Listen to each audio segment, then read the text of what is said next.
Hello everyone, my name is Serhan Yılmaz. I'm a PhD student in computer science at Case Western Reserve University.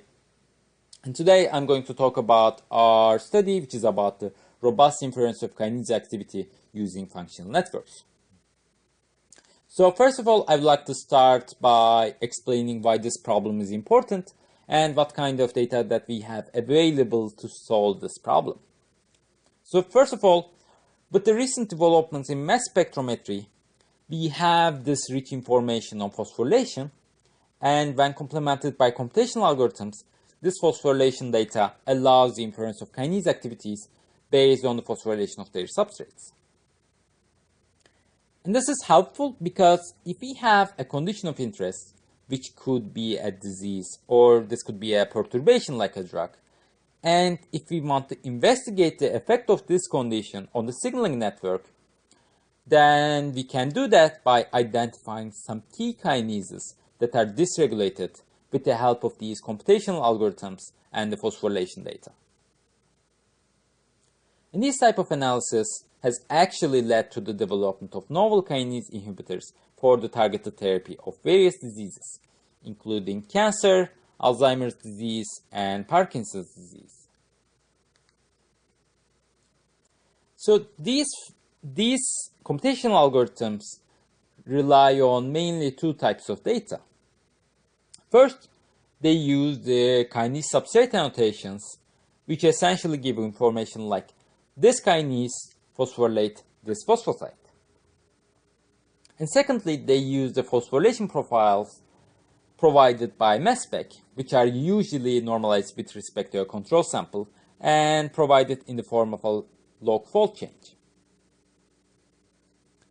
The issue with these data is that our knowledge on the kinase substrate annotations are incomplete, and the phosphorylation profile provided by mass spec is typically quite sparse with a lot of missing data. And this causes some issues regarding the reliability of the inference. And in the literature, there are a bunch of different methods for inferring kinase activities based on different mathematical or statistical models. But at their core, all of these are based on the phosphorylation of known kinase substrates. So in our study, we start by benchmarking these existing methods on kinase activity inference. And for this purpose, we utilize a created dataset on kinase perturbation annotations, which essentially contains information like this kinase is dysregulated in this perturbation.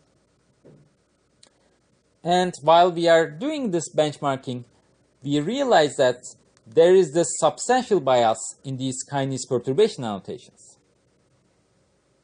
So essentially, we observe that there is a great difference in the distributions of kinases with at least one annotation and the other kinases in terms of their distribution on number of substrates. And when you think about it, this is not that surprising, because if a kinase has many known substrates, then it essentially means that there is a lot of information about that kinase, and it may just be easier to find new information since it already has a lot of known information. And as such, it is likely that this imbalance is not because of the data itself, but rather because of the literature. But we suspect that this bias or this imbalance may still cause some problems for the evaluation. And our results on the benchmarking analysis supports these suspicions. So essentially, we observe that methods that are biased for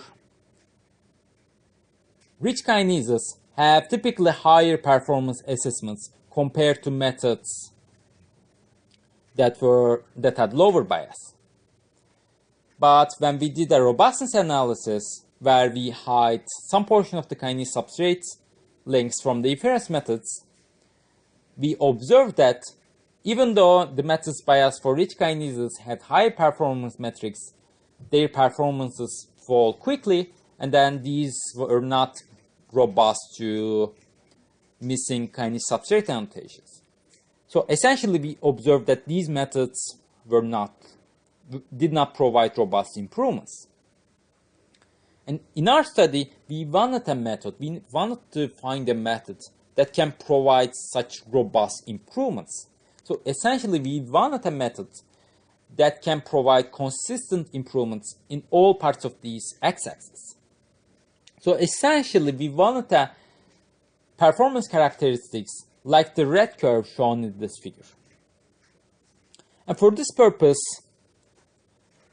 we thought that we have this information available on the functional networks. And perhaps we could use this information on the functional networks to improve the reliability of the inference by considering the inference methods in the context of a network. So following these thoughts, we come up with an hypothesis. And we hypothesized that the dysregulation of a kinase may happen as a result of a coordinated change in the signaling rather than an individual event. If that is the case, the phosphorylation of sites in the functional neighborhood of a kinase, which are shown as yellow here, may actually be indicative of its activity. To test this hypothesis, we focused on 4 types of functional information, which are shared kinase interactions, protein-protein interactions, structural distance evidence, and the coevolution evidence.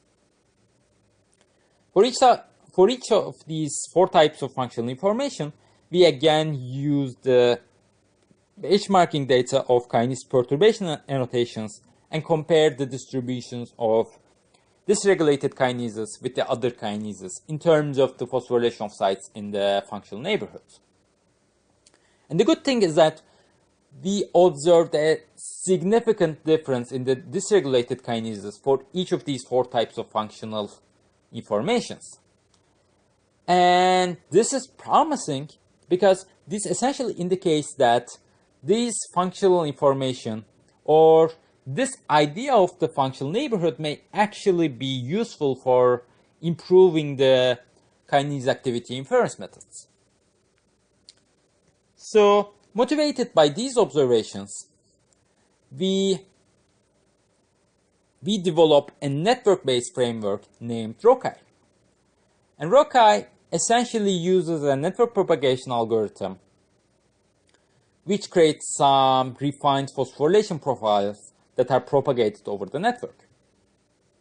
And these refined phosphorylation profiles are essentially an aggregate of the phosphorylation of the sites themselves, as well as the phosphorylation of the sites that are in the functional neighborhood of the sites. And in ROCI, since we provide refined phosphorylation profiles rather than directly inferring the kinase activities, the framework of ROCI is flexible enough to be used along with any kinase activity inference method.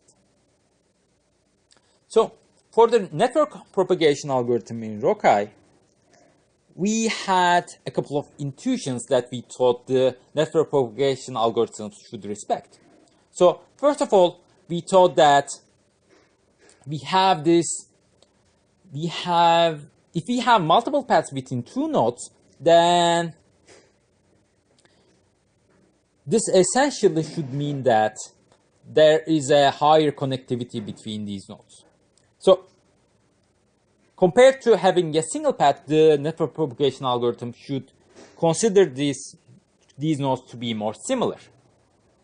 And our second intuition is that we want to include the missing sites without quantifications in the network to be used as bridge nodes connecting other nodes. But there is some issue with this here.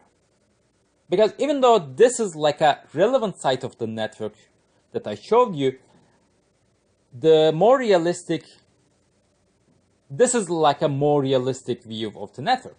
because there are a lot of missing sites that are just irrelevant, that are just not connecting to any other nodes, and that are just there. And these cause some issues for the network propagation algorithms, especially for the ones that that use a degree normalization, like when involved with restarts and the PageRank algorithm. So they essentially cannot differentiate between missing sites that are used as bridges and the missing sites, irrelevant sites that are just there. So to overcome these challenges, while also incorporating these intuitions, we developed an electric circuit-based model for propagating the site phosphorylations throughout the functional network. So in this model, we essentially modeled the functional interactions as conductance, which allows transferring the phosphorylation as current to the neighboring nodes. And in this model, we keep the sites without quantifications as bridge nodes in the network, so that they would connect other phosphosites.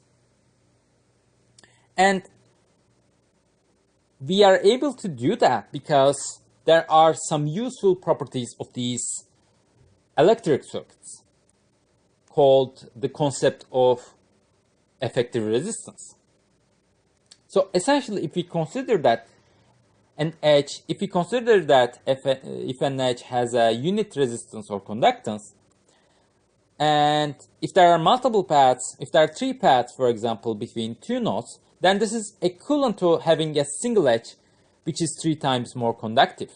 So, which is 3 times as connected compared to having a single edge. And another useful property is that if we are interested in the connectivity between the nodes A and B, and if A is connected to node C, but if C does not have any other path that does not pass through A, then we can say that node C is irrelevant for the connectivity of node A and node B, because node C cannot be used to provide a path between them. And the concept of effective resistance can incorporate this intuition. So according to this effective resistance, this is equivalent to having a single edge having the same resistance. And this is helpful for incorporating the missing sites. And this is helpful for differentiating missing sites that are used as bridges and that are just irrelevant. So if a site is used as a bridge node, it essentially creates a path, and this becomes a multiple path is incorporated in the connectivity between the nodes A and B. But if it just doesn't have any other paths, then it is just ignored. So with these with these ideas, with these intuitions, and by generating this refined phosphorylation profiles, we use the existing kinase activity inference and compare the performance of the inference methods with their Rocaille enhanced versions. So first, we benchmark the contribution of Rocaille on a simple baseline method of mean substrate phosphorylation. So here we compare the performance of Rocaille over gradually at different networks, and we again do a robustness analysis where we hide some portion of the kinase substrate links to assess if the contribution of Rocaille is robust or not. And as you can see, the improvement of Rocaille improves the accuracy of the inference in a robust manner, regardless of the missingness. And as we add more functional information, the improvement of Rocaille increases. And we also benchmark the stability of the inferred activities. So essentially, we benchmark how similar the inferred activities are when we introduce some missingness to the kinase substrate links used by the inference methods. So again, we use the baseline method of mean substrate phosphorylation and compare different networks. And as you can see, the stability of the stability of ROCI is higher compared to the baseline method, but this time we do not observe much of a difference between these different networks. So we also do analysis over a broad range of methods. So here, each panel is a different method, and the x-axis shows the signals on the kinase substrate annotations. The blue bars show the predictions made by the original inference methods, original predictions by the inference methods, and the orange bars show the predictions made by the ROCI enhanced inference methods. And as you can see, we have a consistent improvement in the ROCI improves the kinase activity inference methods in a consistent manner for all missingness values and for all methods tested. And to provide an easy-to-use interface to users, ROCI is available as a web application at roci.io. So to use this web application with your data, you only need to input a single data file which has 3 columns, which are protein identifier, the position of the site on the protein, and the phosphorylation of the site, which is provided as a log fold change. So overall, we found that the phosphorylation of sites in the functional neighborhood of a kinase are significantly predictive of its activity, and we developed a network-based framework named ROCI to incorporate this knowledge. And we showed that ROCI consistently enhances the accuracy of the kinase activity inference methods while making them more robust to missing annotations. And to provide an easy-to-use interface to users, we provide ROCI in the form of a web application at roci.io, which you are more than welcome to try. So thank you.